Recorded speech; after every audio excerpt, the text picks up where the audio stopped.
chapter 5 and chapter 6. I'm going to tackle chapter 5 first. This is about the only way that we can do it. It's and we're doing this in 8 weeks, so we're going to have to double up this week, and then we'll double up the last week for chapter 9, and then I'll talk about pharmaceuticals. So today we're going to talk about, well, in this uh, video, my lecture will be about alcohol, and then next week we'll talk about, in the next lecture, I'll talk about all-arounders or, whatever. Those are hallucinogens, like LSD, marijuana's in there. So we'll talk about that next week, or not next week, but in the next video for this week. So let's go ahead and get started.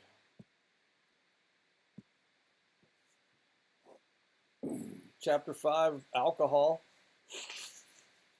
Sorry, I should have done that before I started talking. The majority of people worldwide drink alcoholic beverages. The majority of people. This doesn't include Islamic countries where it is not allowed by Quranic law. China's alcohol consumption has doubled in recent years. India's alcohol consumption has increased by 50%. 23% of English boys and 27% of English girls 15 to 16 were drunk 3 times or more in the past month. Russian men consume the equivalent of 6 to 7 bottles of vodka per capita per year.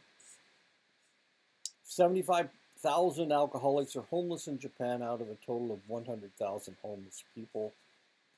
Most of the homeless people are obviously alcoholics. Around the world, more than 2 million people died due to alcohol last year. Approximately 10% of all diseases and injuries around the world were a direct result of alcohol abuse. Last month, at least 126 million Americans, 52% of all Americans 12 years and older, had at least one beer, one glass of wine, or one cocktail. 16 million of this group are considered heavy drinkers. More than 2/3 of the 11 million American college students at four-year colleges had one drink, and more than 2/3 of those drinkers had 5 or more drinks on at least one occasion in the past year. And if you're wondering what this is, it's called a beer bong. I think it is anyway. About 6.2% of 8th grade students, 18.5% of 10th grade students, and 30% of 12th grade students have been drunk in the United States. Now, 8th grade students, my grandson is a 13-year-old, and he is an 8th grader this year. Yesterday, about $250 million was spent at bars, restaurants, and liquor stores for alcoholic beverages in the United States. Yesterday, 7,500 brides and grooms were toasted with champagne in the United States. 25 to 30% of all hospital admissions in the United States were due to direct or indirect medical complications from alcohol. About half of the murder victims and half of the murderers in the United States were drinking alcohol at the time of the crime. More than half the rapes that occurred in the United States involved alcohol. About half of the American adults have a close family member who has or has had alcoholism. In the United States, 2,700,000 crime victims reported that the offender had been drinking alcohol prior to committing the crime. Every year, alcohol abuse and addiction cost businesses, the judicial system, medical facilities in the United States more than $184 billion, or more than $638 for every man, woman, and child. Alcohol may be as old as civilized man. Evidence of fermented beverages have been found in China that are at least 9,000 years old. A beer recipe was found in ancient Mesopotamia that dates back 7,400 years. Alcohol has been used as a reward for pyramid builders, as food for grain-enriched beer, cure-all, laudanum, alcohol mixed with opium, sacrament in both the Jewish and the Christian religions, water substitute with the contaminated water supply in Europe, social lubricant whenever and wherever used, tranquilizers for whoever uses it, and a source of taxes. It is especially heavily taxed in the United States and Europe. I'm just reading a book about 17th century Holland, and they're talking about the individuals can't drink the water. They're in the Netherlands. They can't drink the water, so everybody drinks beer. Even the children are drinking beer. Throughout history, alcohol has been banned for its negative effects on its users. 2,650 years ago, alcohol was banned in China. 2,500 years ago, alcohol was banned by select Buddhist sects. The ban continues to this day. The gin epidemic found 20 million gallons of gin being manufactured per year. The death toll was enormous. It was controlled by heavy taxing in 1751, which at that point reduced consumption. Prohibition in the United States with the 18th Amendment was ratified by 46 out of the 48 states by 1920. Iowa was the 29th state to ratify the amendment. Arizona was a state at that point. I'm not sure if Arizona and New Mexico did ratify it. It was repealed by the 21st Amendment in 1933. Alcohol prohibition or even control have often run into a stone wall. Attempts in sub-Saharan Africa to control beer consumption has been impossible because of the fairly nutritious home-brewed beer that provides a modicum of grain. The pilgrims loved their grog. This idea followed through to the revolution as alcohol sales and taxation provided needed revenue to finance the war. Temperance began in the United States in 1840, but wasn't successful until 80 years later with the 18th Amendment. Alcohol continues to provide revenue for governments in the United States. The federal government taxes alcohol manufacturers $13.50 on each 180 proof gallon. The states average a little less than half that much at $6.50, and that's one of the reasons why alcohol is so expensive. Beer and wine are taxed differently. About a nickel a drink goes to the federal government per beer. Wine is taxed by alcoholic content. 14% or less is taxed at 21 cents per fifth. 14 to 21% is taxed at 31 cents per fifth. 21 to 24% is taxed at 62 cents per fifth. Naturally sparkling wine is taxed at 67 cents per fifth. An artificial carbonated wine is taxed at 65 cents per fifth. Now you may wonder why are they call it a fifth? Why isn't it just a quart? And the answer is it's a fifth of a gallon. And that's why they call it a fifth. I have no idea why they decided to put spirits in instead of in quart bottles and putting them in fifth of a gallon bottles, but they did. Maybe it's just to reduce that select amount, I guess. I don't know. There are hundreds of different alcohols ranging from deadly poisonous to barely toxic. The alcohol that people drink is ethyl alcohol, grain alcohol, ethanol, or ETOH. This is what we used to call it in the laboratory. It was ETOH. If we were testing somebody for alcohol, we were testing their ETOH level, which is ethyl alcohol. The next most common alcohol is methyl alcohol, wood alcohol, or methanol. Isopropyl alcohol or isopropanol is a solvent used in medicine. And of course, we did use isopropyl alcohol constantly to clean and to, what else did we do with isopropyl alcohol? That's what if you have your blood drawn, that's what they're cleaning your arm off with. If they're doing anything cleaning you at all, they're cleaning you with isopropyl alcohol. Butyl alcohol or butanol is used in industrial processes. So we've got rubbing alcohol, we've got isopropanol, and we've got butanol, which is used in industry. And of course, we have ethyl alcohol. Any beverage with over 2% alcohol is called an alcoholic beverage. All alcoholic beverages contain ETOH, but may acquire the other alcohols in the production process. Additions due to production are called congeners, which add distinctive tastes, aromas, and colors to the beverages. If you've ever watched any of these things on television, maybe television shows, they're talking about wine that has a certain aroma or taste. Or there used to be a whiskey commercial where they talked about the oak. They cured it in oak kegs, and that oak flavor came out. Well, that's a congener, that flavor of oak.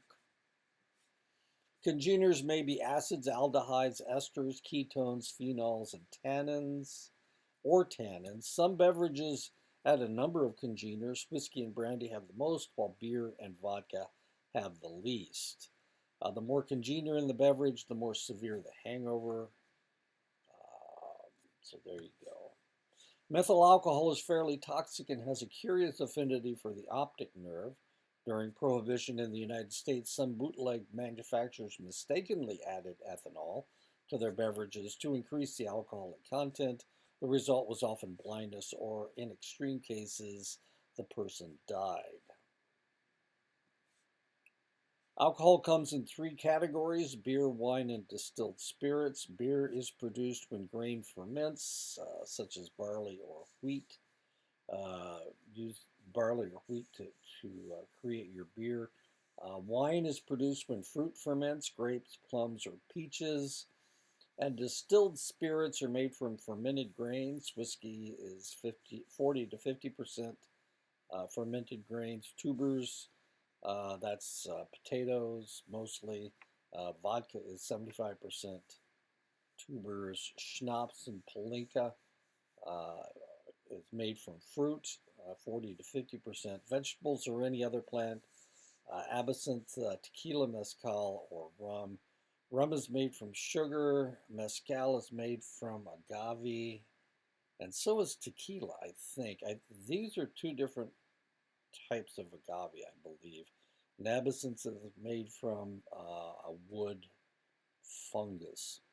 It can be made from other fermented beverages. Wine is made from grapes, of course.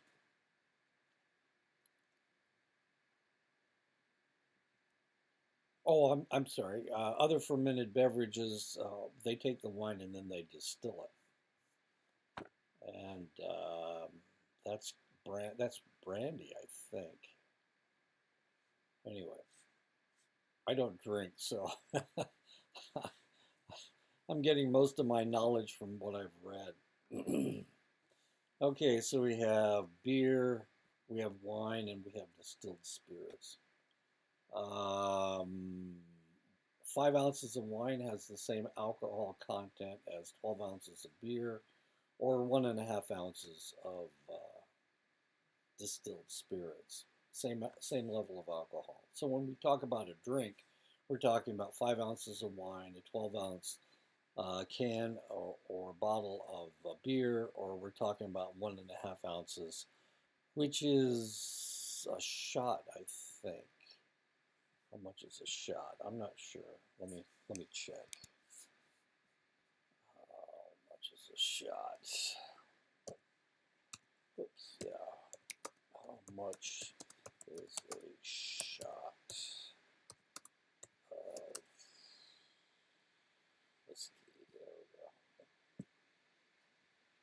we go. 1.5 ounces. Okay, so that's a shot. Yay! It was right. My son's a bartender, so I usually get all this information from him. He's not anymore. He's a cybersecurity specialist.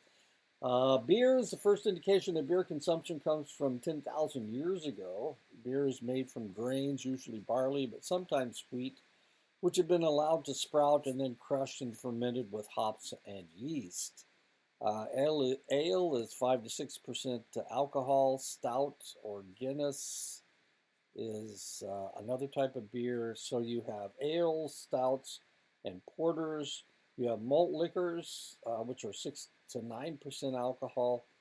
Examples of that would be Colt 45, Mickey's, or Old English 800. I don't know if these still exist. When I first put this together, they were fairly popular, and you would find malt liquor cans all over with Mickey's and Colt 45 and Old English 800. I don't know. I haven't been out on the streets looking at in the gutter lately, so I'm not exactly sure if they still make those. Lagers like Budweiser, Coors, and Miller, that's 3.2 to 5% alcohol. And then you have your Bock beers. These are mostly East Coast beers. Bock is real popular on the East Coast. Lagers are popular in the Midwest. Old Milwaukee, beers in Milwaukee and Chicago and most and Cincinnati are lager beers, and on the East Coast they make Bock beers. Hudepohl, Schangling, and Michelob Amber Bock are all Bock beers. Anyway, so if you go to drink someplace, you can either have an ale, a stout, a porter, a malt liquor, a lager, or a bock. And they're all different types of beer. And of course, they have different strengths. In Australia, I think most of their beer is malt liquor, if I'm not mistaken. So that would be Foster's, Australian for beer. That was an old commercial. Wine is a fermented beverage from a fruit or grain. Most people think of wine as coming from grapes, but it can also be processed from rice, peaches, or plums. Sake, for example, is rice wine. American wines tend to be stronger than European wines. American wines have between 12 to 14% of alcohol. European wines contain 8 to 12% alcohol. Fortified wines have alcohol added to them, and they are between 17 and 21% alcohol. Wine coolers contain juice and have around 6% alcohol, just like most beers, making wine coolers just as strong as beer. Now, you may ask yourself, why is American wine stronger than a European wine? And the answer is because in Europe, they weren't able to drink water. So in the wine producing areas, they made wine. In wine producing areas, they made wine. And because they were feeding it to their children, and sometimes they're mixing it with water, but usually they just gave it to them straight. It's almost like grape juice, but they didn't want their kids to get drunk, so they made it weaker. So European wines tend to be weaker than American wines. We don't feed we've got water here that is clean in the United States. So we weren't using wine to feed to our children. So our wine can be as strong as it needs to be. And that's why American wine has more alcohol than European wines. Distilled spirits are alcoholic beverages that go through a distillation process concentrating the substance into ethyl alcohol. These spirits are almost always stronger than beer or wine. When this process was developed in Europe, the number of alcoholics on the continent exploded. When the immigrants came to the United States, they found it cheaper to transport their sugar as rum and their corn as whiskey. Alcoholism has been very high in the United States since colonial days, and that's because people were growing corn and they wanted to make money, so the only way they could make money was to transport their corn. Well, they couldn't transport it as corn because that takes a semi truck, and they didn't have semis back then. So they would distill it and make it into corn whiskey, and then they could transport it a lot easier.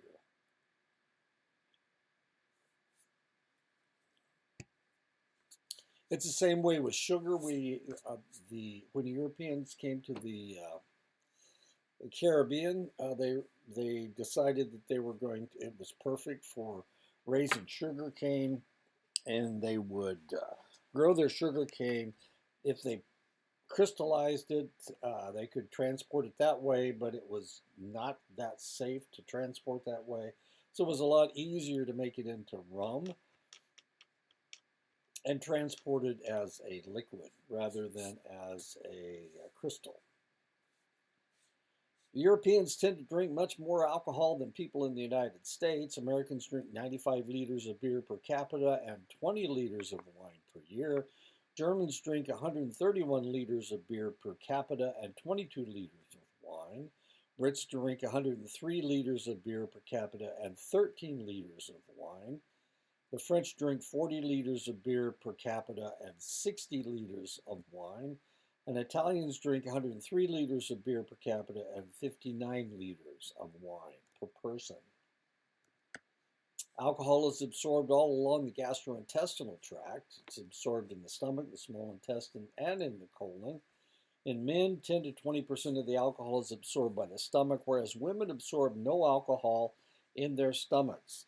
Most of the men's alcohol and almost all of women's alcohol is absorbed through capillaries in the wall of the small intestines.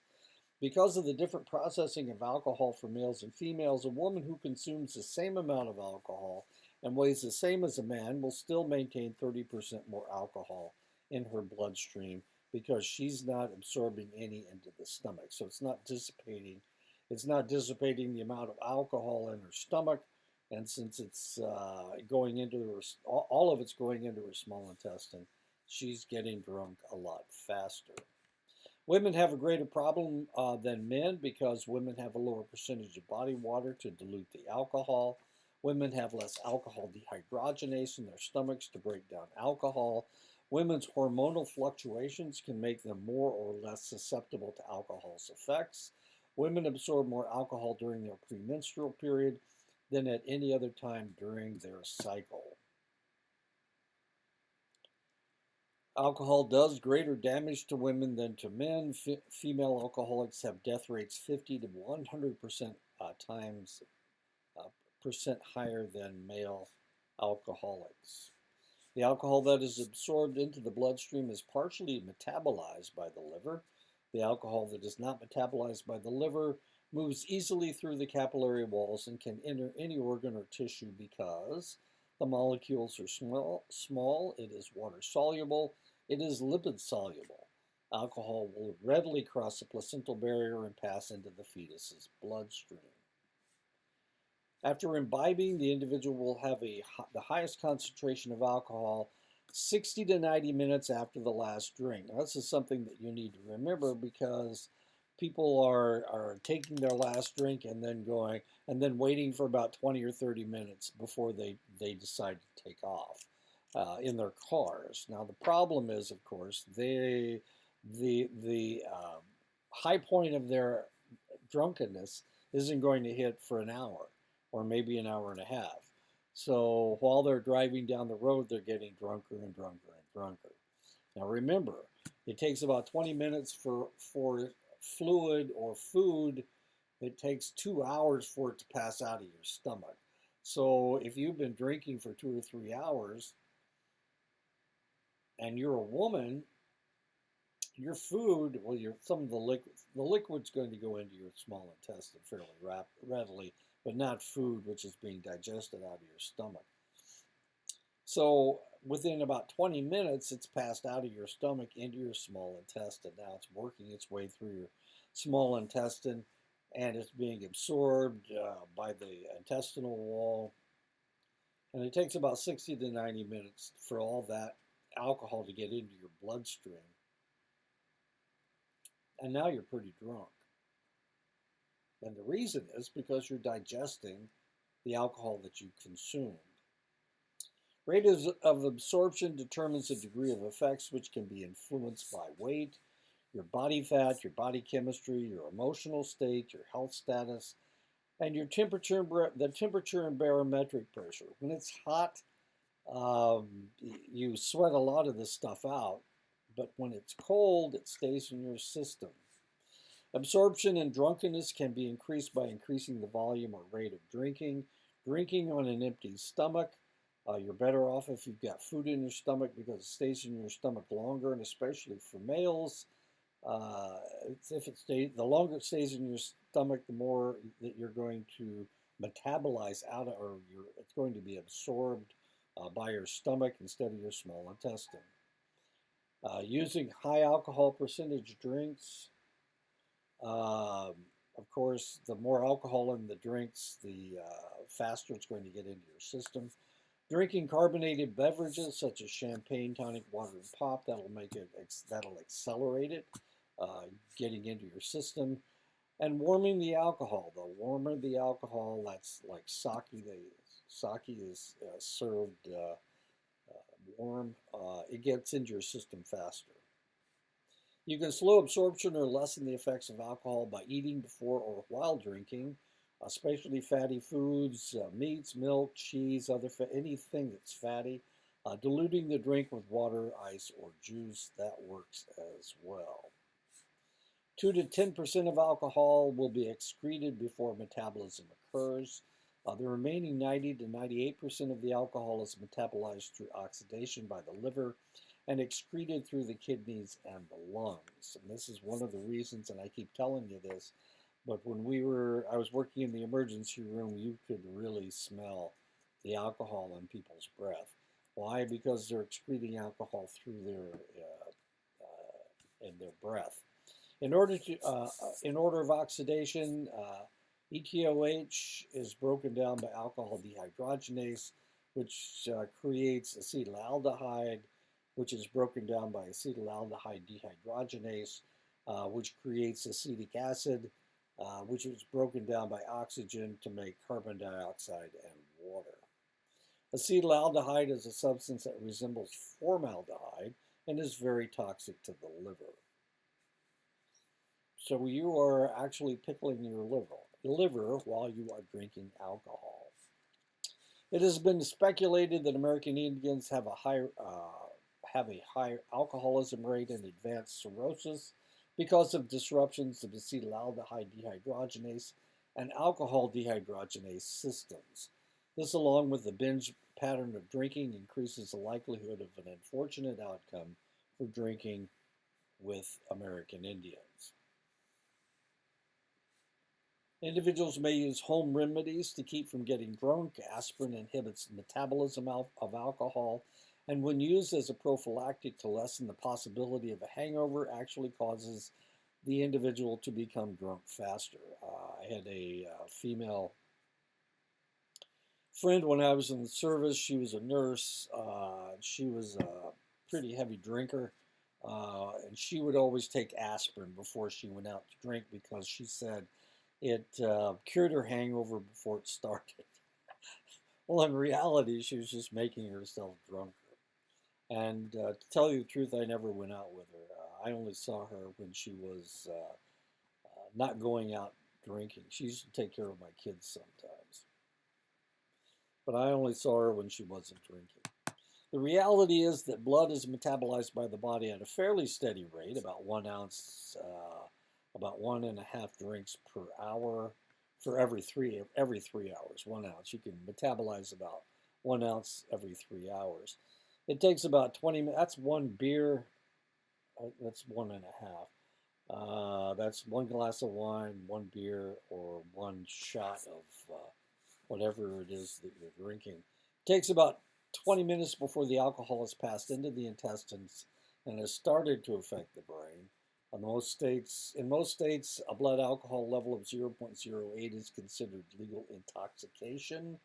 For truck drivers, it is half that level, and pilots is 1/4 that level. They shouldn't have any alcohol in their systems at all.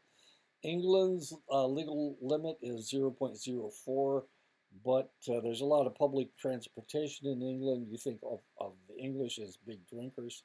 They are. We just saw how much they actually drank. But most of these people aren't drivers. They don't have that many cars in England, not nearly as many as we have in the United States. Norway's legal limit is 0.10, which is higher than we have in the United States. But the reality is that in Norway, if you ever are charged with drunk driving, you will lose your license forever. So there you go. The rest of Europe is 0.025. Australia's legal limit is 0.05.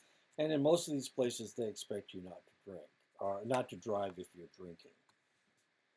United States, yeah, well, we're a little bit different. Small amounts of ethyl alcohol or even infrequent bouts of intoxication have little, if any, negative effects.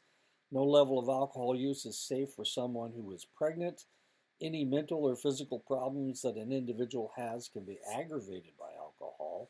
Some are allergic to alcohol and its congeners. Some have a high genetic or environmental susceptibility to addiction. Some have a history of abuse and addiction.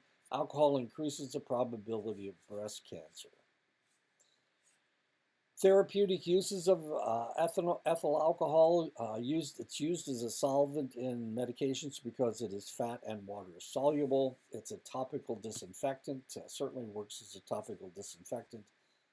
Body rub to reduce fever, usually that's methanol, not ethanol. Pain reliever for nerve-related pain. It can be used to halt premature labor in hospitals. You can give somebody a drink of alcohol and it will stop their labor.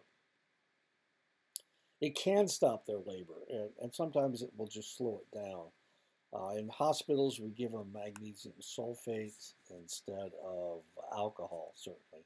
We don't get women who have started labor, we want to slow them down. We don't give them shots of whiskey. We give them magnesium sulfate. Vern Troyer became famous as Mike Myers' Mini-Me in Austin Powers movies. He drank himself to death. It was ruled as a suicide at age 49. Dolores O'Riordan was the voice of the Irish alternative band The Cranberries. She took a bath while heavily intoxicated and drowned at age 46. David Cassidy was a TV star on the hit show The Partridge Family and a teen icon who rode his fame into a successful singing career. He died at 67 of complications from a lifetime of heavy drinking. Amy Winehouse was an English singing sensation who battled drug addiction all her adult life. She died at 27 of acute alcohol poisoning after reducing her tolerance for alcohol by abstaining from drinking for a month before her death. Her blood alcohol test was 0.416. 0.08 is legally drunk in the United States. And you can multiply that out and find that she was 5 times drunk, or a little bit more than that. Healthy Mickey Mantle was potentially the greatest baseball player to ever play baseball. His career was diminished through injuries and alcohol-related self-sabotage. He died at age 63 of chronic liver problems after getting a liver transplant. Truman Capote was the author of such classics as In Cold Blood and Breakfast at Tiffany's. After growing up as Harper Lee's neighbor in Mississippi, Harper Lee wrote To Kill a Mockingbird. Capote fulfilled the Southern drinking tradition by succumbing to alcohol-related health problems at age 59. And here he is dancing with Marilyn Monroe. Richard Burton was one of the most celebrated actors of the 50s and 60s. He famously married Elizabeth Taylor twice. He died at 58 of kidney failure and cirrhosis of the liver. And I just read a thing that said that he was drunk almost all the time. But Elizabeth Taylor was actually a better drinker than he was for some reason. I didn't quite gather. She could drink anybody under the table, is what it said. John Bonham was the drummer of the heavy metal band Led Zeppelin. Bonham died at 32 after consuming 1.4 liters. That's 1.85 fifths or 4 ounces of 4 12-ounce cans of vodka in 24 hours. That's a lot. Veronica Lake was the it girl of the early 1940s with her platinum blonde hair and a peekaboo hairstyle where she covered one eye. She died at age 50 of kidney failure and acute cirrhosis of the liver from a lifetime of drinking. Curly Howard was the butt of most of the Three Stooges pratfalls, and an introvert, Curly Howard was only able to perform when he was intoxicated. He died at age 48 of alcohol-related complications. Why people drink? Some people think it tastes good. Some people think it quenches their thirst, even though it's alcohol. And it should make you thirstier. It relaxes muscle tension to warm themselves up. It dilates blood vessels and increases blood flow to subcutaneous tissue. And that's one of the reasons why people that drink a lot of alcohol have red noses. Their blood vessels are dilating in their nose. Red wines are full of antioxidants and work as an anti-inflammatory on the circulatory system. So people drink red wine because of its antioxidant properties. 1 to 2 drinks per day reduces the incidence of heart disease and plaque buildup. It has an anti-inflammatory effect. It increases HDL, which is the good fat. It changes the interaction of the lipoproteins, HDL and LDL. LDL is the heavier one, and it's the bad one that causes plaque. It decreases tension. These effects are even true in the most serious alcoholics. These people die from enlarged hearts, cirrhotic livers, and damaged brains, but they don't die from other problems. Health benefits of alcohol in a viable women. Drinking increases the effects of estrogen on bone loss, giving them higher bone mass. 1 to 2 drinks per day lowers the risk of stroke. Heavy drinking actually increases the possibility of stroke. It can add to relaxation and decrease the time it takes to go to sleep. Alcohol reduces ARIA. The nurse I was telling you about, she used to drink a can of beer before she went to bed. And she said that's the only way that she could go to sleep. Alcohol reduces REM sleep and decreases dreaming, making the individual feel less rested the next day. Chronic drinking of alcohol increases the risk of sleep apnea. Not everybody has the same psychological effect with alcohol. It can depend on the environment used, the mood of the individual prior to drinking, the general psychological makeup of the user. That tends to lower inhibitions. It increases self-confidence. It promotes sociability. It calms. It relaxes. It sedates. It reduces tension. For someone lonely, depressed, angry, or suicidal, alcohol acts as a depressant. It deepens negative emotions with disinhibiting effects. Makes you verbally aggressive, physically aggressive, and sometimes violent. Even low to moderate doses can impair judgment when driving and result in vehicular crashes. It leads to high-risk sexual activity.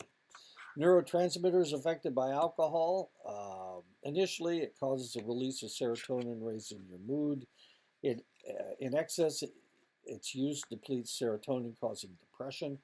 Dopamine is released, giving a surge of pleasure. That's D1, D2, and D3 in the mesolimbic reward pathway.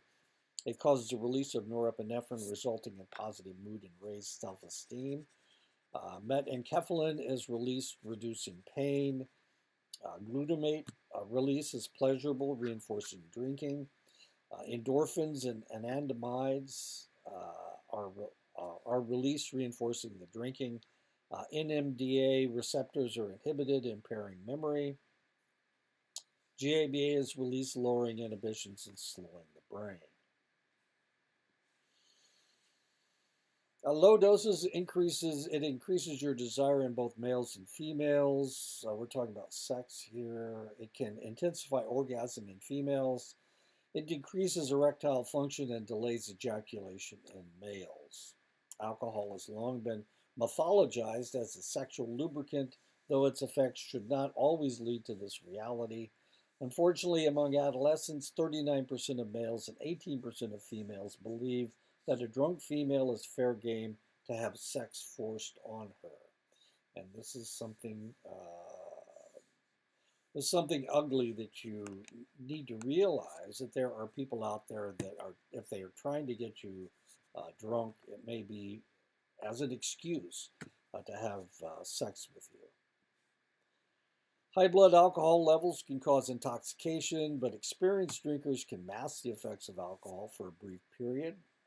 Binge drinking is consuming 5 or more drinks in one sitting for males and 4 or more drinks in one sitting for a female. 44% of college students admit to being binge drinkers. 21% of college students admit to binging frequently. Binge drinkers between 21 and 25 average 18 binges a year. That's 1.5 every month.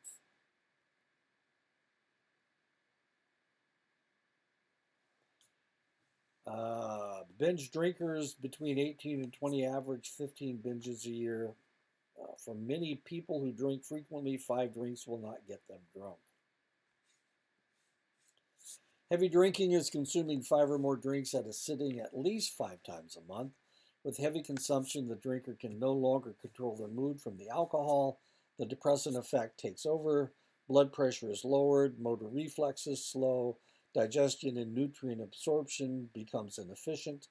Body heat escapes rapidly because of chronically dilated blood vessels. Sexual performance becomes unlikely. Speech slurs, muscle coordination becomes questionable. Alertness decreases. High doses of alcohol, blood alcohol level of 0.12, remember 0.08 is drunk, may cause mental confusion, mood swings, loss of judgment, emotional turbulence, slurred speech, loss of emotional control, disturbed REM sleep and dreaming, fatigue during the day, insomnia at night, bedwetting, apnea in the form of snoring. Alcohol consumed at high doses rapidly can lead to alcohol poisoning at a blood alcohol test level of 0.40. That's 5 times normal. This is what killed Amy Winehouse. Probably if she had continued to drink at the level that she was and hadn't abstained for a month, then 0.4 level of alcohol in her blood wouldn't have killed her. But it's the fact that she abstained for a month and she built up it changed her tolerance. And because it changed her tolerance, then that much alcohol not only made her drunk, but it also killed her. This will cause a depression to the central nervous system, 0.40. They will become unconscious. They'll go into a coma. They will have respiratory arrest, cardiac failure, and death. I've been in on several of these where the individual died from alcohol poisoning. And one of the things, and there's nothing you can do, you can pump their stomach and get all the alcohol out of their stomach. But the alcohol that's killing them is the alcohol that's in their small intestine, and there's just no way to get that out.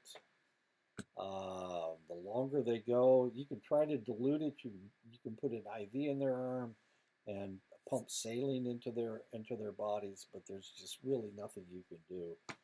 You just gotta watch them die. And usually these are teenagers. These are kids, and this may be the first time they've ever really had a lot of alcohol to drink. I mean, they don't have a tolerance level, and sometimes they die at some fairly low levels if you think about it. But there's nothing you can do. All you can do is watch them die. When other depressants are in the system, such as opiates or sedative hypnotics, metabolism is slowed and the possibility of death increases. You never know what else they've been doing. Usually, when somebody comes in, no matter how drunk they are, if you ask them how much alcohol they drank, they said they only had a couple beers, a couple, maybe a case. You just never know how people count. It's not funny because, you're the one that has to deal with it. As a medical person, I was one of the people that had to deal with it. My job was trying to figure out how much alcohol they had in their blood by drawing their blood and running the BAT, the blood alcohol test. And sometimes by the time you got the result, they were gone anyway. With novice drinkers with a low tolerance, the deadly effects of alcohol will begin at a lower blood alcohol test level around 0.20. Respiration severely slows. The abuser goes into semi-conscious state. Vomiting occurs, emptying their stomach. You know that you've already gotten everything out of their stomach. It's not going to do you any good to pump their stomach because everything's out of there anyway. All the alcohol is gone. Usually the first time they vomit whatever alcohol. The alcohol has become a toxin for them, and they're going to get all the alcohol out of their stomach that they possibly can. The abuser may aspirate vomitus, blocking the lungs or leading to introduction of acidic substance contaminating the lung tissue. The result may be pneumonia or death, and that's always a problem. That's a potential problem if they have been sucking that stuff back up into their lungs as they're vomiting. About 1/3 of all drinkers and 2/3 of all drunks experience blackout. During blackouts, a person seems to act normally and is awake, but afterward cannot recall anything that was said or done. Blackouts are caused by an electrochemical disruption in the brain. Even a small amount of alcohol might lead to a blackout. Blackouts are considered an early indication of alcoholism. A partial recall of events is known as a brownout. I had a student who was notorious for blacking out, and he had given up drinking, and well, anyway, it was really kind of interesting to talk to him about it because he thought everybody did it. I mean, he would start drinking and he had no clue what happened next. And maybe it's because he did some really strange things while he was blacked out, but he had no clue what was going on. Researchers have found several explanations for blackouts. The EEGs of individuals who black out show a dampening of the P3 and P300 brain waves. Women who had suffered a sexual trauma at an early age were more likely to drink and were more likely to black out when they did drink. Researchers have found that alcohol greatly disrupts the activity of the CA1 region of the hippocampus. The CA1 region of the hippocampus facilitates the formation of memory. Alcohol also disrupts the NMDA receptors in the hippocampus, and this receptor allows for long-term memory to be formed. No one is quite sure why hangovers occur. It has been speculated that the more congeners in the alcohol, the more likely the individual will suffer from a hangover, though even pure alcohol will leave someone with a hangover. And actually, we used to deal with pure alcohol. We had to get it from the pharmacy. We dealt with pure alcohol when we were mixing our reagents in the laboratory. And that stuff is really, Everclear. Everclear is almost pure alcohol. It's not quite, but we had pure ETOH. And if you tried to drink ETOH, I'll tell you, if you drink pure alcohol, it just burns the hell out of your tongue. Alcohol does irritate the stomach lining, and this might contribute to the intestinal symptoms. Other symptoms and results include, I haven't had a drink since 1976, so, that's been a long time. Never was much of a drinker, not very good at it. Never developed a taste for it. But while I was in the service, well, that's while I was in the service. I was in the service from 71 through 83, and I haven't had a drink since 1976. So I stopped drinking while I was in the service, mainly because I was a single parent. That's not real smart for a single parent to be a drinker. Other symptoms and results include low blood sugar, dehydration, tissue degradation, The bottom line, however, is that the more alcohol consumed, the more severe the hangover will be. Hangovers are the most severe many hours after the alcohol has been completely eliminated from the system. Nausea, vomiting, headache, thirst, dizziness, mood disturbances, abbreviated sleep, sensitivity to light, sensitivity to noise, dry mouth, inability to concentrate, a general depressed feeling. Chronic high dose users are the most likely to suffer from a hangover. And you think, what in the world is this guy doing? He's putting his face in the cold water. He's got a hangover. The best way to control the side effects of alcohol is to control the amount of alcohol that you consume. The elimination of alcohol from the system is a constant 0.25 to 0.33 ounces of alcohol eliminated every hour. Hangovers are caused by an imbalance of your hormones, your enzymes, your body fluids, and your body systems. Until these come back into equilibrium, the symptoms will persist. The only thing that you can do is control your body fluids, because there's nothing you can do with your hormones, there's nothing you can do with your enzymes, and your body systems are malfunctioning, and the only thing you can do is drink something else. You can replace electrolytes. Gatorade is good. Gatorade works. Fruit juices work. Some people use pickle juice as a hangover remedy, but really the only way to do it is to ride it out. Body fluids and sugar levels can be replaced with fruit juices. Analgesics can reduce the headache pain. Nothing works on hormones. Nothing works on body systems. Nothing works on enzymes. Recovery can only come with time and rest. Tylenol should be avoided because it can do additional liver damage when alcohol is present in the system. So if you're drinking alcohol, which is already destroying your liver, Tylenol tends to do the same thing. So if you are smart, you will stay away from Tylenol and just use something else, aspirin or Aleve or ibuprofen.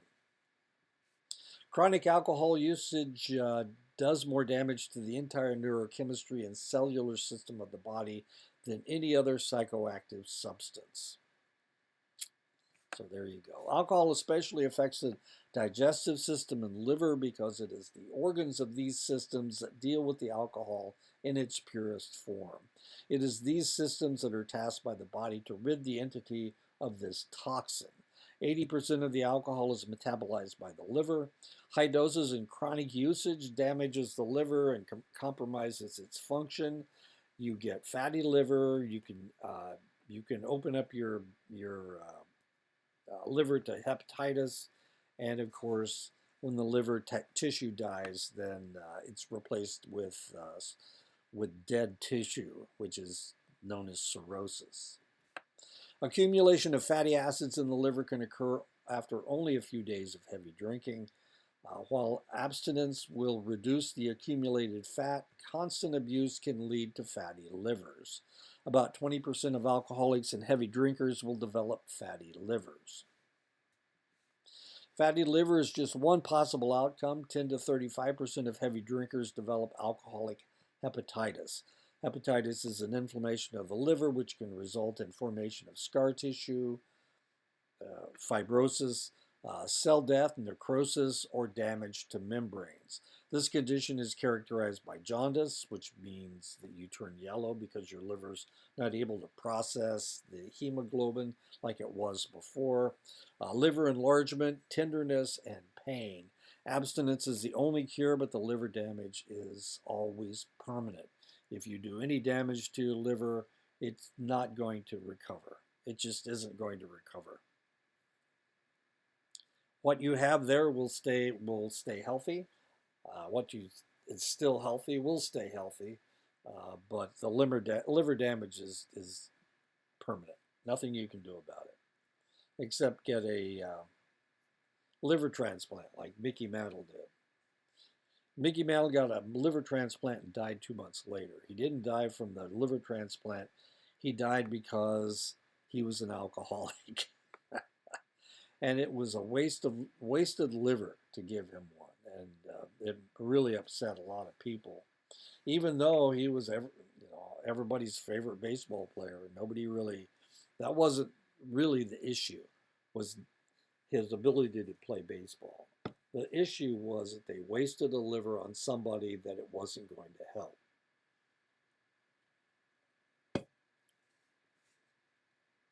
When heavy drinking leads to excessive fibrosis and necrosis, the condition is referred to as cirrhosis. Cirrhosis is the leading cause of death among alcoholics. About 12,000 Americans die every year from cirrhosis of the liver. The cirrhosis is not only caused by the alcohol, but the metabolites of the alcohol that are actually more toxic than the alcohol. Free radicals and acetaldehyde. Remember the acetaldehyde that is like a formaldehyde?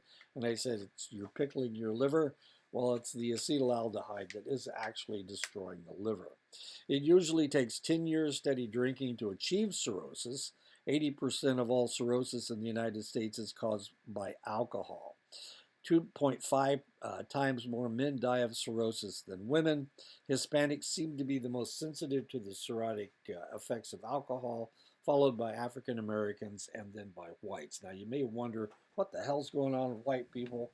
Why are they less susceptible to cirrhosis than other individuals? It's because Europeans have been drinking alcohol for an extended length of time, excessive amounts of alcohol, and they have become conditioned to it.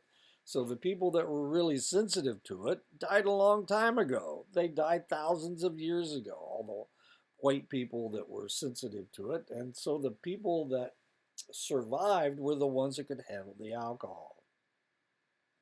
Now, what about Hispanics and African Americans? Well, Hispanics, a lot of Hispanics, the ones that are not in Europe, the ones that are in the Americas, are mixed with indigenous people, and that may be one of the reasons why they're so sensitive to it.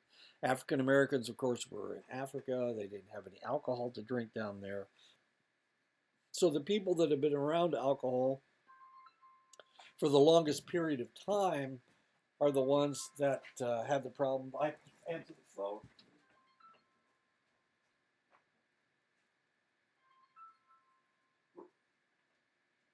Hello? Hi.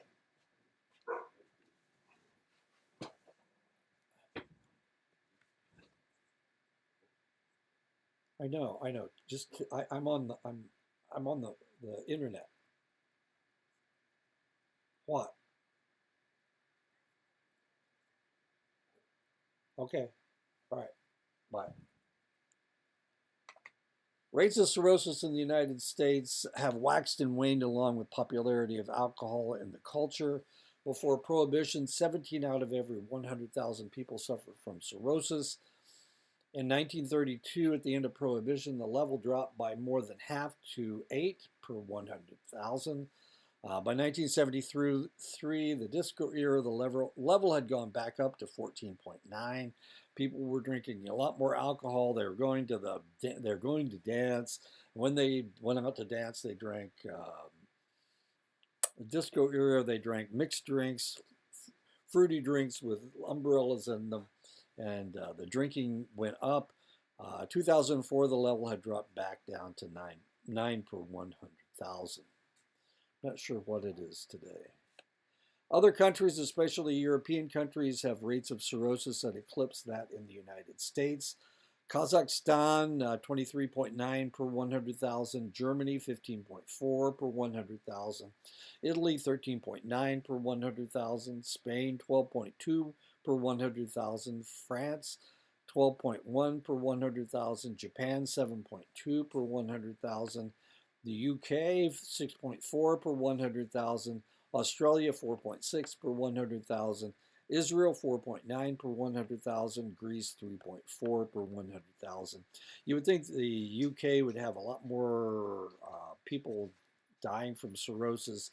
But the reality is, if you go to the pub in England, there's a lot of people drinking, but they'll nurse that drink all night long. And a lot of people are just there for the social aspect of it. Low doses of alcohol actually aid in digestion. Moderate to excessive doses induce overproduction of stomach acids, which causes the delay of the emptying of the stomach. Excessive use can cause gastritis, inflammation of the stomach, inflammation in the esophagus, inflammation of the small intestines, inflammation of the pancreas, known as pancreatitis. It's caused by blocked ducts or overproduction of digestive enzymes. I've seen somebody with pancreatitis. Don't mess with your pancreas. If you get pancreatic cancer, it's like 95% fatal. Well, it's not quite that high. It's like 75 to 95% fatal. Your pancreas is extremely important. You can't mess around with it. We had one guy when I was stationed in. There's a lot of alcoholics. There were a lot of alcoholics in the military when I first went in. This was during Vietnam. A lot of drinking, and that was what people were supposed to do. Everybody had to. If you were an NCO, you had to be a member of the NCO club. Officers had to be members of the officers club. A lot of drinking taking place. So we sent a lot of people down with, and some people are more sensitive to alcohol than others. If their pancreas got involved, we would send them down to a larger hospital, and they never came back. They just never came back. They died, and we never really found out what was going on with them. We'd just send them off to Wilford Hall in San Antonio, and we never see them again. But one guy came back, and wow, he was a mess. And the only reason that he survived, he was an alcoholic before he went. He was a really serious alcoholic. We had to deal with him over and over and over again because of all the drinking that he was doing. He got pancreatitis. We sent him down to Wilford Hall, and he had a total physical change. He decided that he was going to survive by doing physical things, and he became a weightlifter. He became a runner, long distance runner, and he actually came back, but he came back with a hole in his gut. It looked ugly. He couldn't take his shirt off because he had a divot in his side. And he didn't live all that long, but at least he lived longer than most of the people that went down who had pancreatitis. It's almost a death sentence. Anyway, ulcers, stomach hemorrhage, gastrointestinal bleeding, and cancer. We had another individual that was such a severe alcoholic that he had gastrointestinal bleeding. And one night, one night he started bleeding, and they were feeding him, they were pumping blood into him. And I was working in the blood bank, and I was cross-matching all of his blood. We cross-matched all the blood he was O positive, I think. And we gave him all the blood except the A and the B blood. We gave him all the O blood. We gave him O positive blood. We gave him O negative blood. We gave him all the blood in the blood bank. And we saved his life. They were feeding him ice chips to try to slow down the bleeding, and we were pumping all that blood into him, and it was just running right back out. But we saved his life. And it wouldn't have been so irritating, yay, we saved somebody's life. I had to work overtime because once you start a cross match, you can't stop until it's done. You can't give it to somebody else. It doesn't work that way, because if you make a mistake, they want to know who made the mistake. That's what the deal is. Anyway, so I worked until I was supposed to get off at 8 o'clock in the morning. I was working a night shift, and I didn't leave the hospital until about 1 o'clock. I was pretty tired. A month later, he came in. I checked him into the morgue. He'd gone back out. Well, as soon as they released him from the hospital, he went out and got drunk again, and his hemorrhage burst open. It was all over it. Anyway, irritating stuff. Strangely, you can live on alcohol as each drink carries about 150 calories. There is nutrition in there, but it tends to be poor nutritionally as there are few vitamins, minerals, or proteins. Heavy drinkers may receive half their calories, but little nutrition from their drinking. B1 deficiencies can lead to beriberi, heart disease, peripheral nerve degeneration, pellagra, scurvy, and anemia. And we see these all the time in people that are alcoholics. It's one of the reasons why you have to take a history on these individuals when they come in, because it may look like they have scurvy or anemia, and the reality is it's a B1 deficiency from their alcohol consumption. With heavy usage, intestinal complications may occur, which can result in secondary malnutrition, where nutrient absorption is impaired. Alcohol is so toxic that the liver must work overtime to rid the body of its effects. Unfortunately, the other important function of the liver is to store glucose or emergencies in the form of glycogen. With the stress of metabolizing alcohol, the liver is too busy to produce and store glycogen. Because of this, alcoholics may suffer from hypoglycemia, especially if they are drinking their sustenance. And you can do this, like I said before. It's got 150 calories in it. So, and this is one of the reasons why people that drink a lot of alcohol have beer bellies, what they call beer bellies. They're getting all their sustenance from this stuff, and it turns alcohol. One of the things that it does is turn into sugar. First, as soon as it hits your stomach, it breaks it down into sugar. The alcohol doesn't break into sugar, but the substance does. If it's beer, wine, it turns into sugar almost right away. And of course, then it mounts on your stomach. You can do the same thing if you drink a lot of pop. If you drink a lot of sugared pop, it goes right to your stomach or your thighs, depending on where you accumulate your fat. If the individual is taking in sufficient nutrition, the extra carbohydrates in the alcohol can cause hyperglycemia. Light to moderate drinking of alcohol actually can help the heart. Chronic heavy drinking can lead to heart disease by a factor of 6 times, hypertension by a factor of 2 to 3 times, cardiac arrhythmia, cardiomyopathy, and large, flabby, inefficient heart. Alcohol damages the striated muscles of the heart. The hearts of heavy drinkers is often twice the size of a normal heart. 80% of heavy drinkers have, that's known as cardiomyopathy, if it's an enlarged heart. 80% of heavy drinkers have heart muscle abnormalities, though only 2% suffer from full-blown alcoholic heart muscle disease. Stroke and other intracranial bleeding, usually within 24 hours of heavy drinking, they may suffer a stroke. Alcohol kills brain cells by limiting the brain's ability to use glucose and oxygen, though low moderate doses don't seem to cause permanent damage. Heavy doses cause direct damage to nerve cells. Malnutrition caused by alcohol will not only damage brain cells, but brain chemistry as well. Brain atrophy has been documented in up to 100% of alcoholic autopsies.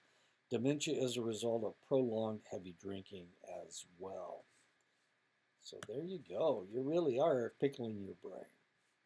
Heavy drinking can lead to 2 serious brain maladies: Wernicke's encephalopathy, which causes delirium, imbalance, visual problems, and ataxia, the inability to coordinate movements in the lower extremities. It's known as Wernicke's encephalopathy. Now, so so we're talking about all these negative things that can happen to you. So who suffers from this? Well, not everybody does. If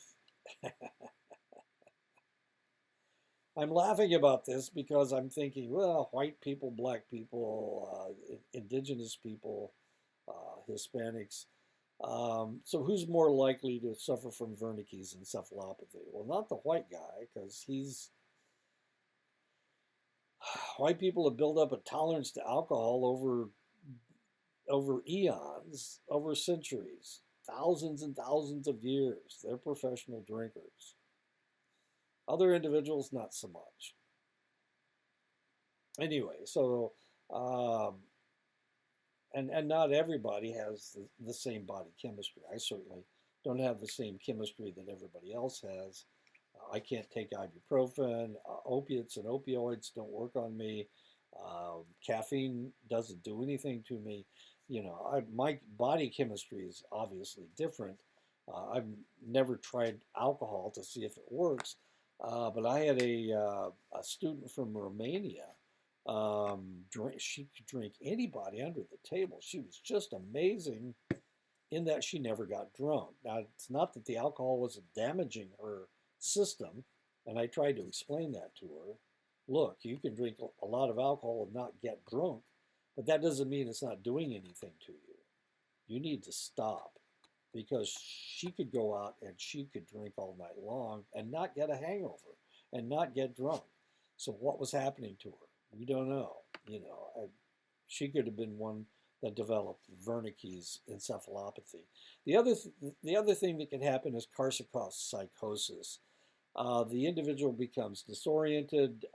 Their memory is just blown to all to hell.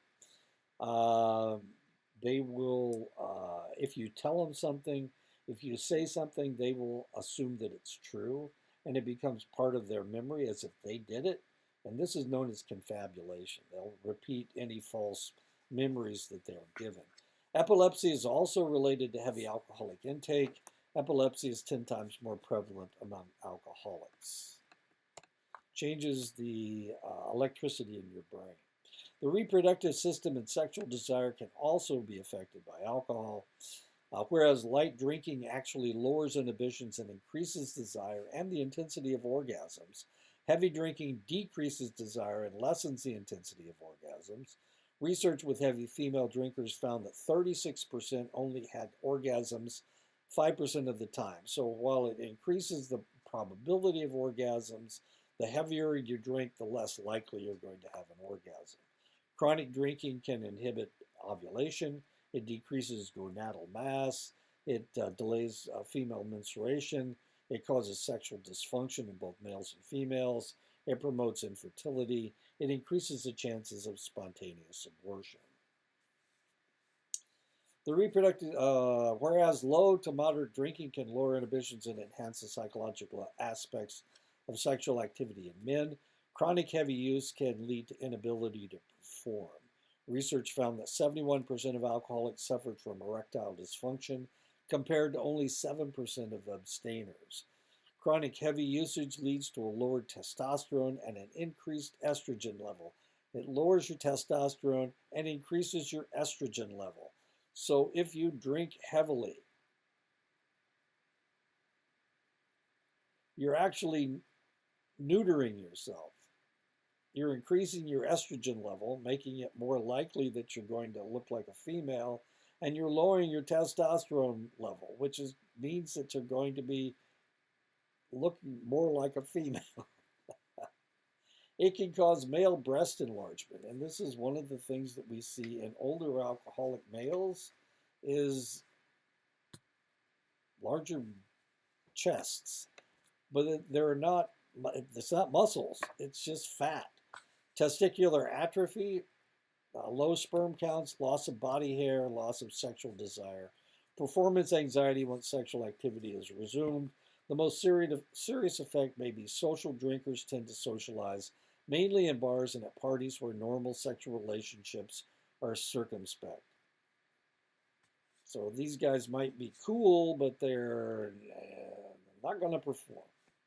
While the connection between breast cancer and drinking is questionable, the possibility of developing cancers in the areas that come in contact with the alcohol is 6 times greater than those that do not imbibe.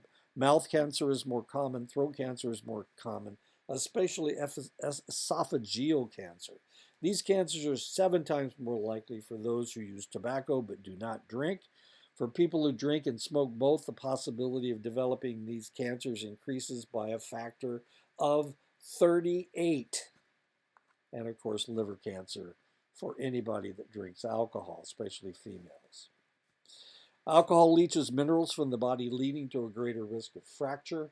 Myopathy, muscle inflammation, can be caused by chronically imbalanced electrolytes due to alcohol consumption. Dilation of blood vessels near the skin can lead to a chronic reddish complexion, while the toxic effects of alcohol may lead to thinning of the skin. Acne rosacea, which is reddening of the blood vessels in your face. Psoriasis, eczema, facial edema. One of the problems with alcohol is that it dries. It dries. You can use it to dry things off. So if one of the ways that the alcohol is escaping your body is through your skin, through the pores in your skin, and that can cause your skin to be drier than normal, and that can cause psoriasis and eczema. Facial edema, where your face collects fluids. Heavy drinking disrupts the immune system, but especially your white blood cells, making the individual susceptible to infections, especially respiratory infections. Tuberculosis is very common among alcoholics, as is pneumonia. Chronic heavy usage of alcohol can make the individual a great deal of fun. Memory problems, hallucinations, paranoia, severe depression, insomnia, intense anxiety, amnesia, and blackouts. Due to damage to the frontal lobe and hippocampus, the individual often has problems with concentration and implanting new information in the brain. On the average, heavy drinkers reduce their lifespan by an average of 15 years. There are 140 million drinkers in the United States. Of those, 10 to 12% will become alcoholics. 14% of male drinkers and 6% of female drinkers will become alcoholics. Men become alcoholics at a younger age than women. 20% of all drinkers, heavy drinkers, consume 80% of all the alcohol. Alcohol production and usage has been controlled by financial factors since before the beginning of the United States. And just like slavery, its detractors have been screaming into the wind.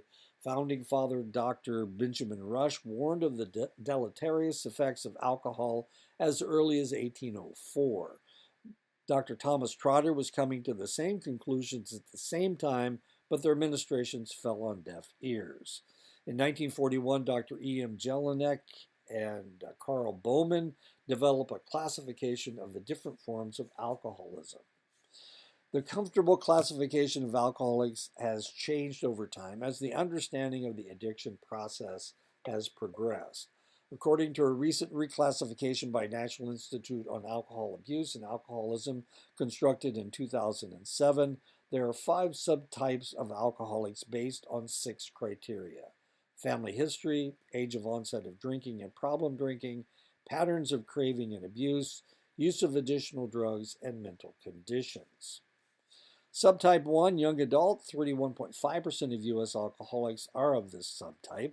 They are characterized by relatively low rates of simultaneous drug abuse and other mental conditions, low rates of family alcoholism, and they rarely seek any kind of alcoholic treatment.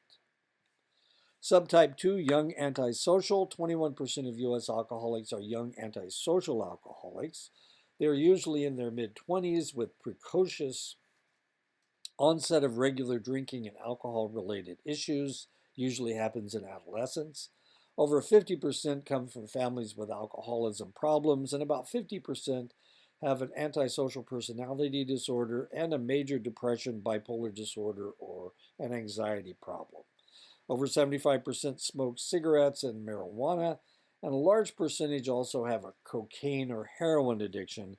More than 30% of them look for help. Subtype 3, functional alcoholics. Functional alcoholics represent 19.5% of U.S. alcoholics, usually middle-aged, well-educated, with stable jobs and families. Approximately 33% present a multi-generational family history of alcoholism. About 25% presented major depressive illness during their lifespan, and about 50% were smokers. Subtype 4, intermediate familial. 19% of U.S. alcoholics are intermediate familial alcoholics, middle-aged and coming from multi-generational alcoholism. About 50% have presented clinical depression and 20% bipolar disorder. Most of them smoked cigarettes, and about 20% abused cocaine and marijuana. Just 25% looked for a cure. Subtype 5 chronic severe alcoholics, 9% of U.S. alcoholics can be categorized as chronic severe. The majority are middle-aged individuals with early onset of drinking and alcohol-related issues with high rates of antisocial personality disorder and criminality. 80% presented multi-generational alcoholism. They were the most prone to psychiatric conditions and drug abuse. 70% of them looked for help, forming the main category in alcoholic treatment. The coexistence of psychiatric and drug abuse issues were linked with severity of alcoholism and the date of beginning the treatment. Help seeking was found to be relatively rare, people choosing mainly to attend Alcoholics Anonymous meetings and participate in other 12-step programs. Excuse me. Family studies have shown that there is a hereditary influence on alcoholism. The same genes that potentially lead to addiction also may express a proclivity to become an alcoholic, the DRD2A1 gene. But people who drink may have several other genetic anomalies that might lead to alcoholism. Many Asians have an ALDH2 gene that encodes aldehyde dehydrogenase. Excuse me. Because the person doesn't have as much of the enzyme to rid themselves of toxic alcohol, they become ill when they drink. Half the Japanese and many other Asians have more efficient alcohol dehydrogenase and less efficient aldehyde dehydrogenase, which leads to a buildup of acetaldehyde, which in turn creates a toxic level of acetaldehyde, resulting in rapid flushing, tachycardia, which is rapid heartbeat, headaches, edema, hypertension, and vomiting. So they get rid of their alcohol really fast. Other indicators that heredity strongly influences alcoholism is such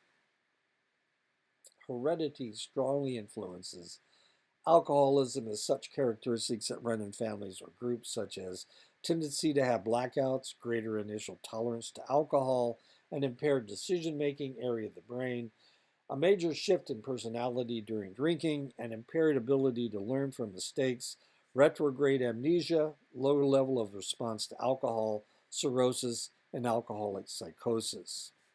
The environment that an individual inhibits can have a strong influence on whether they drink alcohol. Factors that can lead to alcohol abuse include child abuse, alcohol or other drug abusing parents, friends, or relatives, chaotic familial relations, peer pressure, extreme stress. One of the most powerful environmental factors in alcohol or drug abuse is sexual, physical, or emotional abuse at a young age. In one study looking at 275 female and 556 male alcoholics, 20% of the men and 50% of the women said that they had been subject to physical or sexual abuse as a child.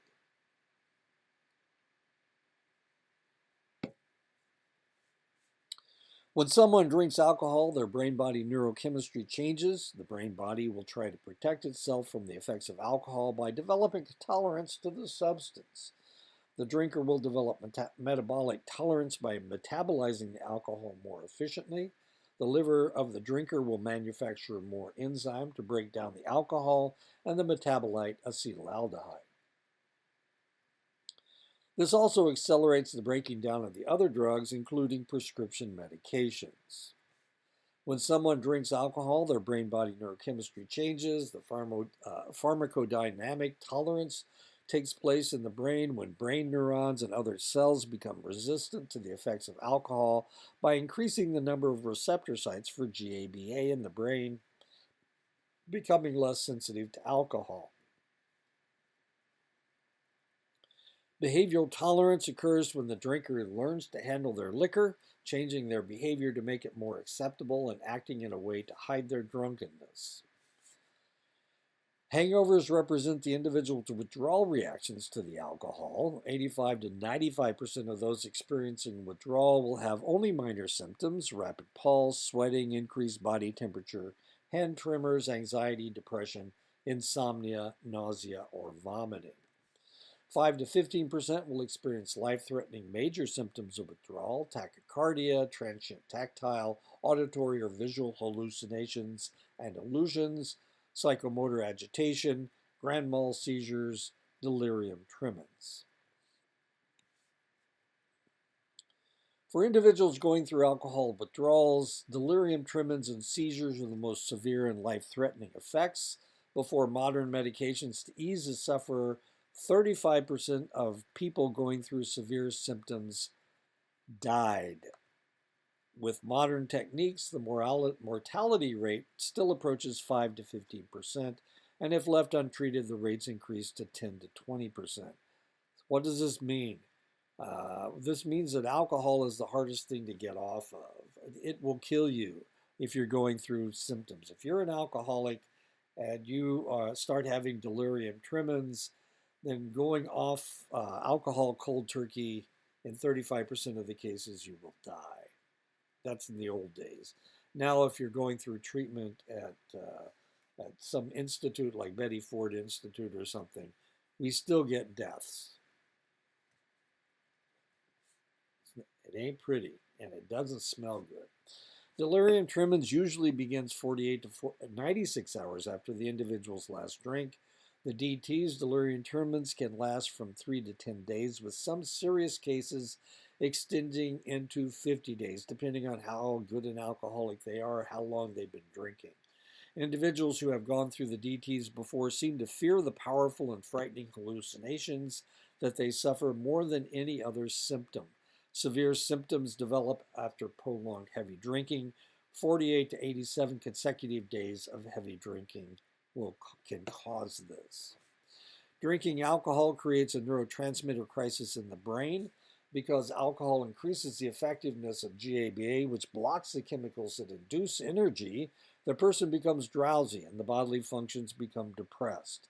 The brain, however, compensates by increasing energy chemicals and creating a state of hyperarousal.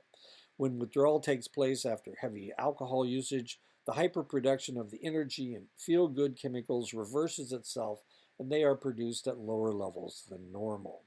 I was playing in a softball tournament in Montana. We were up near the Canadian border. The Canadian team came down to play ball, and I'll tell you what, they were good. They were so good. We played them the first day, and they beat us to death. They must have beat us 30 to nothing. I mean, it was horrible. We couldn't get them out. The next day we played them. We got into that, and that knocked us into the knockout round. So we beat two more teams, and the next day we had to play the Canadians. And this was kind of for the championship, but it wasn't really for the championship yet because it was in the, we were one of the top four teams. So we had to play the Canadians again. And by golly, they had drunk all night long. they were such a mess. We just killed them the next day. I mean, they beat us 30 to nothing, and they were a much better team than we were. They couldn't even find the ball. I mean, they couldn't find the ball when they were trying to field it. They couldn't find the ball when they were batting, and we beat them to death. We beat them 30 to nothing. But it was all because of their heavy drinking the night before. And these are Canadians. And Canadians, you know, they can drink their beer, but they were also drinking a lot of whiskey. And I'll tell you what, it was a mess. It was just a mess. And we won that tournament. We won the tournament. They should have won the tournament. They were so much better than everybody else, but they were just a mess. What are we talking about? Oh, the brain, however, compensates by increasing the energy chemicals and creating a state of hyperarousal. When withdrawal takes place after heavy alcohol usage, the hyperproduction of the energy and feel-good chemicals reverses itself, and they are produced at lower levels than normal. The decrease of energy chemicals causes tachycardia, anxiety, increased muscular activity, hypertension, and seizures. The activity of the serotonin is a good example. Serotonin is reduced 30% when heavy drinkers stop drinking, causing anxiety and depression during withdrawal. Serotonin actually increases when you start drinking alcohol, but when you go off alcohol, then you get depressed. And the reason you get depressed is because your serotonin goes into the tank. Over the last century, many sociological experiments have been conducted to reduce the effects of alcohol abuse, raising the drinking age, techniques to lower the child abuse in the home, limiting the sale of alcohol, working to lower the stress in everyday life. Most illicit drug users also drink. Most alcohol abusers use other drugs. A study in Europe in 2003 found that of 600 adolescent drug users, 80% used both marijuana and alcohol. A similar study in the United States of adolescents in treatment found that 96% used alcohol with other drugs. In a study in 2006 in the United States found that among heavy drinkers, 32.2% used illicit drugs at the same time. 80 to 95% of drinkers also smoke cigarettes, while 70% of alcoholics are heavy smokers as compared to 25% of the general population. I played softball on a co-ed team, and there was this one lady that never drank. But when she did drink beer, she also smoked cigarettes at the same time. She didn't smoke any other time other than when she drank. It was really kind of strange. She was a little odd to be around. And her personality would change completely. It was just so bizarre. Tobacco and alcohol are used to facilitate social situations. When alcohol and marijuana are used together, it accelerates relaxation. Drinking before using cocaine will prolong and intensify the effects of the cocaine, though it increases the predisposition for violence. Alcohol will facilitate an individual's ability to come down off of methamphetamines. Compulsive gamblers drink while gambling or gamble while drinking. Unfortunately, many times people with mental disorders will use alcohol to relieve their symptoms. Among men and women who are alcohol dependent, 4% suffer from bipolar disorder, 4 times the figure for the general population. 5.3% of the general public suffer from major depression, while 28% of people diagnosed with alcohol dependence suffer from major depression. 16.4% of the general public suffer from anxiety, while 37% of alcohol-dependent people suffer from the malady. However, it is difficult to draw direct parallels between alcohol and mental illness because the effects of alcohol mirror or can create mental problems.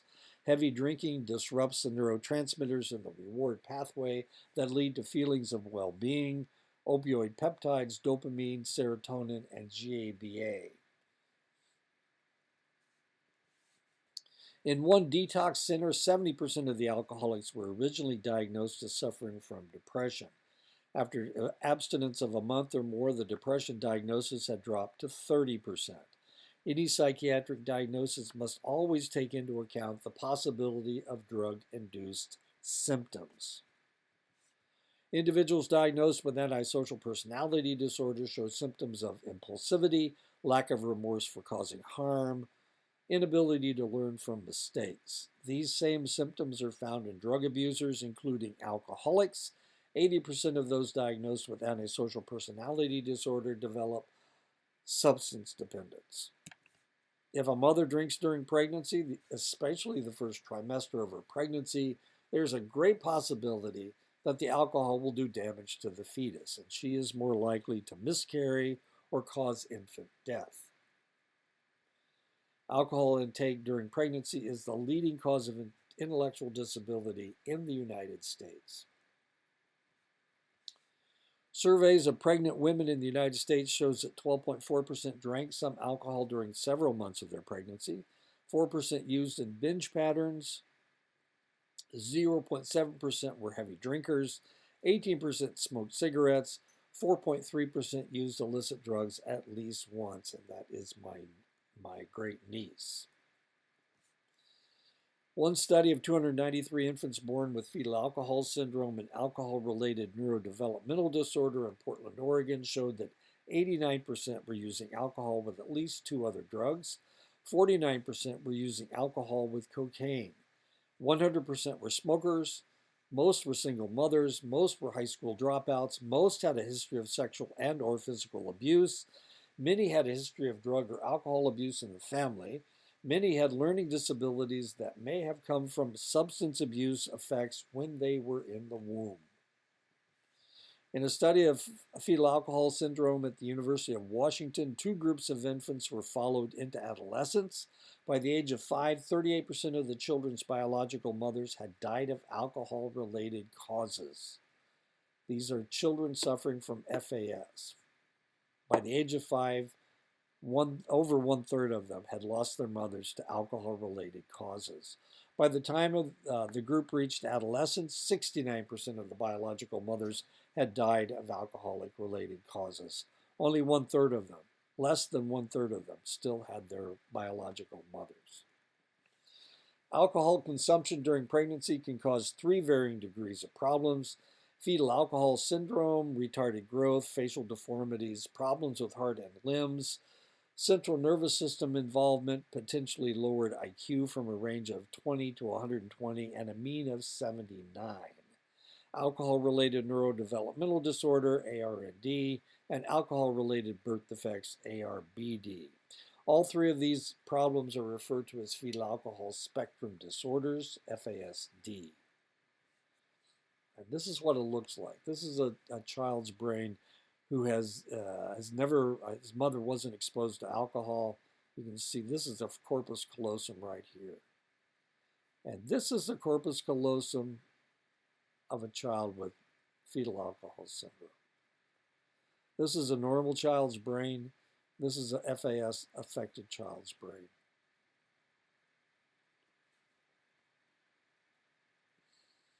A child who suffers from the less severe forms of FASD, ARND, or ARBD may have an IQ ranging from 49 to 142 with a mean score of 90, though they will have other problems: difficulty with short-term memory, problems storing and retrieving information, difficulty forming links and making associations, problems making judgments and forming relationships, difficulty controlling temper and aggression, oversensitivity to bright lights, loud noises, sharp smells, textures, and tastes of food. Worldwide, FAS rates range from 0.33 to 2.9 cases per 1,000 births, though the figures vary by country and the use of alcohol. In the United States, the rates are 0.2 to 1.5 per 1,000 births. Asians and whites have 1 to 2 per 1,000. African Americans, 6 to 1,000.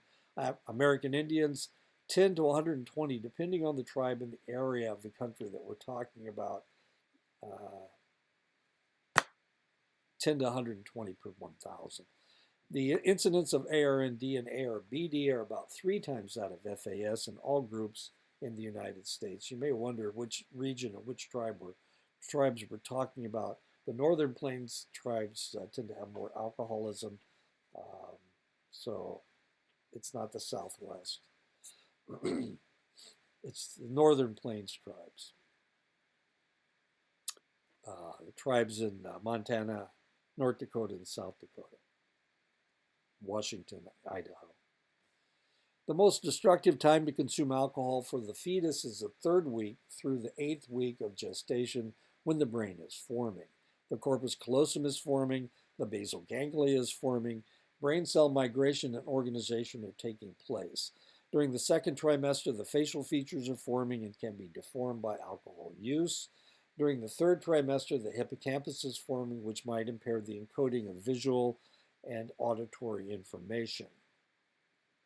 The most destructive method of drinking for the fetus is to drink in a rapid manner. This is the concentration that is destructive, and drinking in that manner intensifies concentration. Studies have shown that 7 drinks per week is the minimum baseline for negative neurodevelopmental, neurobehavioral effects. But if the mother is consuming all of their alcohol in a binge pattern, the pattern becomes more important than the volume. During the growth period, alcohol contact for 4 hours is enough to kill brain cells. The only logical drinking pattern for a pregnant woman is total abstinence. Alcoholic fathers can also transmit mutated genes in their sperm due to the consumption of alcohol. While this can't lead to FAS, male children can suffer from other intellectual and functional deficits, impaired verbal skills, impaired thinking processes, impaired planning skills, problems with visual spatial skills, problems with motor skills, memory deficits, learning impairment. Alcohol interferes with the main inhibitory neurotransmitter in the brain, GABA, which reduces inhibitions. People with a pre-existing aggressive tendency will become more aggressive with the use of alcohol. 30% of the victims of violent crimes report that the perpetrator had been drinking alcohol before the offense. 15% of robberies, 26% of aggravated assaults, 50% of homicides. When arrested, alcohol levels of probationers was 0.18. When arrested, alcohol levels of local jail inmates was 0.20. When arrested, alcohol levels of state prisoners was 0.28. In a study from Memphis, Tennessee of domestic violence calls, 92% of the perpetrators had consumed alcohol the day of the disturbance. 67% of the perpetrators had used cocaine the day of the disturbance. Half had used alcohol and or cocaine often during the last 30 days.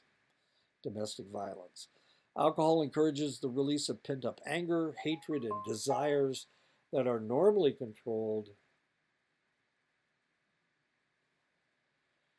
by society. The drunk's moral judgment and reasoning are impaired by the alcohol. 34 to 74% of perpetrators of sexual assault had been drinking before the assault. 30 to 79% of the victims of sexual assault had been drinking prior to the assault. A lot of drunk people. Both of them are drunk. So whose fault is it? In 2005, 40% of the motor vehicle fatalities involved alcohol. I'm saying it's both of their faults. I'm not saying it's neither. It's not the woman's fault. It's not the male's fault. It's both of their faults.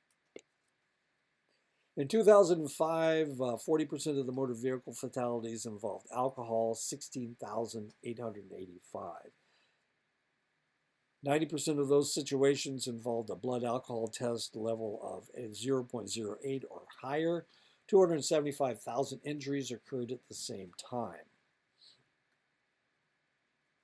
However, an aggressive advertising campaign and more aggressive sentencing for DUI infractions has reduced traffic fatalities by 18% since 2005.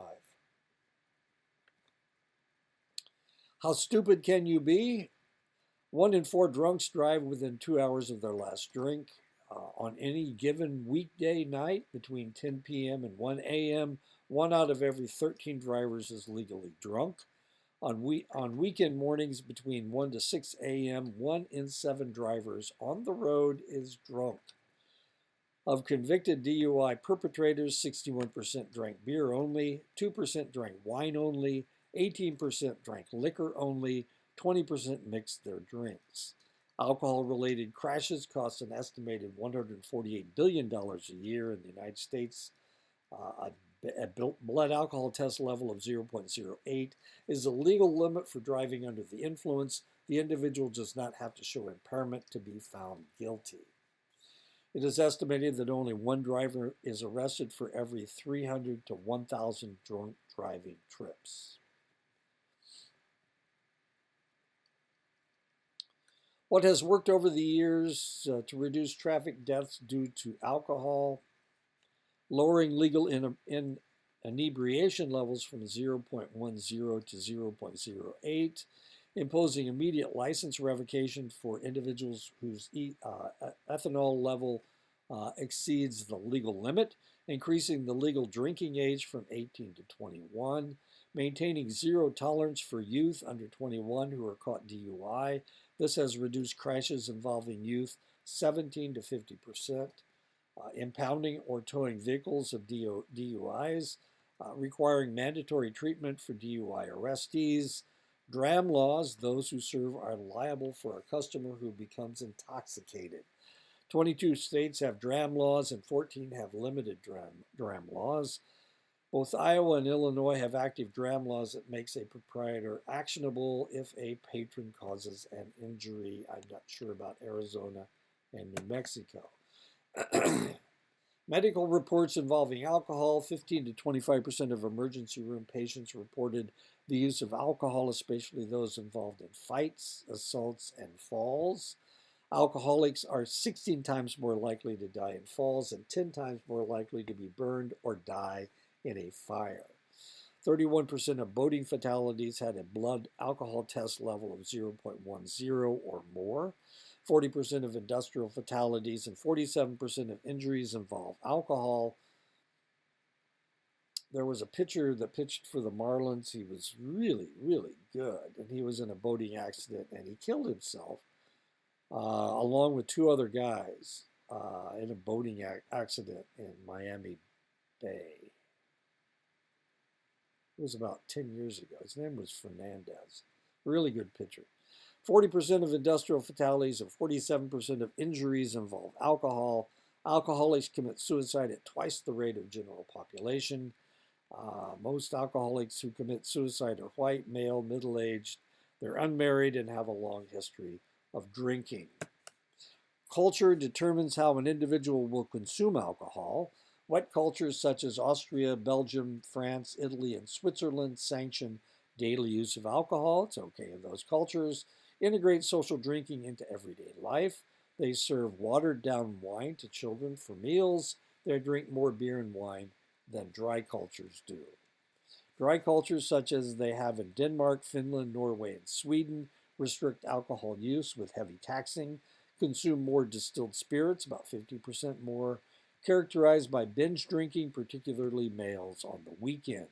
Mixed cultures such as that in Canada, England, Germany, Ireland, and the United States demonstrate patterns of binge drinking, have a higher incidence of violence to women than either of the wet or dry cultures. Russia has had an alcohol-soaked culture for 500 years. Vodka is traditionally drunk between meals in large quantities. A form of prohibition that started in 1985 resulted in illegal manufacture and 11,000 alcohol poisoning deaths. The male life expectancy actually rose in Russia during the prohibition period. As soon as prohibition ended, alcohol poisonings increased to 40,000 per year. Male life expectancy dropped by 6 years in 1 year after prohibition was overturned in Russia. In England, 70% of the population drinks regularly. 2/3 of the consumption of alcohol is in the form of beer, usually warmed with darts. They play darts. Recent attempts to curb the destruction of alcohol in the British public has been in the form of prohibiting happy hours, allowing the pubs to stay open past 11 p.m. to reduce the need to binge drink at the end of the hour, last call, everybody gets 2 beers, encouraging the English to reduce average consumption to 3 drinks per day. On the average, men drink more per drinking episode than women do. Men also tend to have more adverse social and legal effects from the alcohol. Women tend to increase their drinking after they pass 30 years of age. Even when they are dependent on alcohol, women drink 1/3 less than men who are also dependent. Hereditary factors seem to be stronger in women when it comes to alcohol. Female alcoholics have 50 to 100% higher death rates than male alcoholics. They die from cirrhosis of the liver, circulatory disorders, suicide, and accidents. The younger an individual starts using alcohol or tobacco, the more likely they will have a problem with the substance later in life. 6.2% of 8th graders have been drunk in the past month. 18.8% of 10th graders have been drunk in the past month. 30% of 12th graders have been drunk in the past month. The immaturity of the adolescent brain can lead to unwise decisions. When disinhibiting factors of alcohol is thrown into the mix, the individual is more likely to drive drunk, unplanned pregnancies, of course, and sexual aggression. Drinking during adolescence leads to limited emotional growth. College students are adolescents into their junior year. 44% of our best and brightest admit to binge drinking. About half of the binge drinking college students admit that their grades fall into the C to F range. Many also admit to missing class on a regular basis. A national study showed a direct correlation between the number of drinks consumed per week and the individual's grade point average. Women are more sensitive to the deleterious effects of alcohol on grades. 86% will show the same pattern of drinking that they developed in high school. By graduation, the college-educated drink less than their non-college attending peers. Males binge more than females, 48.6% compared to 40.9%. 50.2% of white students binge as compared to 34.4% of Hispanic students, 26.2% of Asians, and 21.7% of blacks. Fraternity residents binge at 75.4%. Dormitory residents binge at 45.3%. Off-campus residents binge at 54.5%. Married residents binge the least at 26.5%. College drinking leads to 1,700 deaths per year, 690,000 physical assaults, 599,000 injuries, and 97,000 sexual assaults. Intelligence about drinking doesn't increase with age. 2,500,000 Americans have alcohol-related problems as patterns develop sometimes as a pre-adolescent can continue into old age. Alcohol can deplete bone density, especially in women, who tend to be more susceptible to osteoporosis. Surprisingly, about one-third of all older people who drink didn't start until they were older. Asians and Pacific Islanders have the lowest alcohol consumption rate of any of the major racial or ethnic groups in the United States. 4% of the adult population are heavy consumers. Filipino and Japanese Americans are the most likely from this group to drink heavily. Koreans have the highest number of abstainers. African Americans have the second lowest percentage of heavy drinkers in their population at 4.2% compared to whites at 7.4%.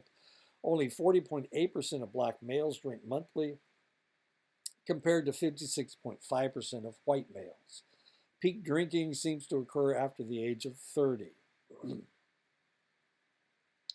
Explanations for high levels of abstention among blacks may be their long history of strong spirituality and matriarchal family structure. 8.1% of Hispanic population consume alcohol at a heavy rate. Heavy alcohol use is highest among Mexican Americans. Past month use runs at about 46.7%. Binge drinking runs at about 25.8%.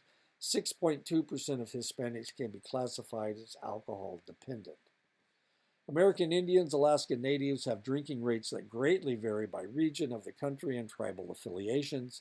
The heaviest drinking appears to occur among the Northern Plains tribes. Of the 10 leading causes of death, 5 are directly connected to alcohol abuse. Number 3, unintentional injuries. Number 4, diabetes. Number 6, liver disease and cirrhosis. Number 8, suicide. And number 10, homicide.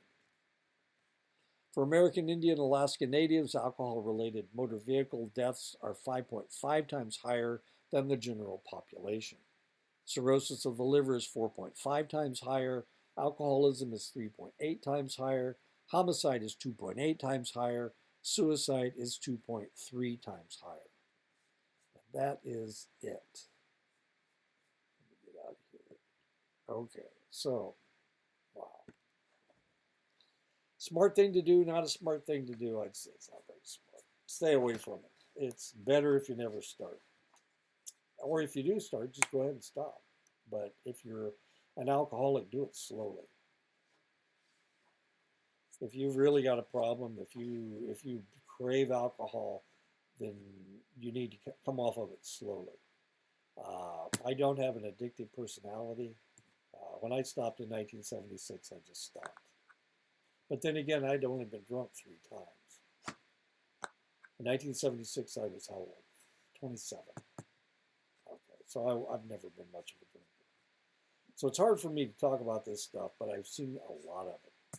Just way too much. Anyway, I need to do one more lecture for this week. So you'll see me again in All Arounders.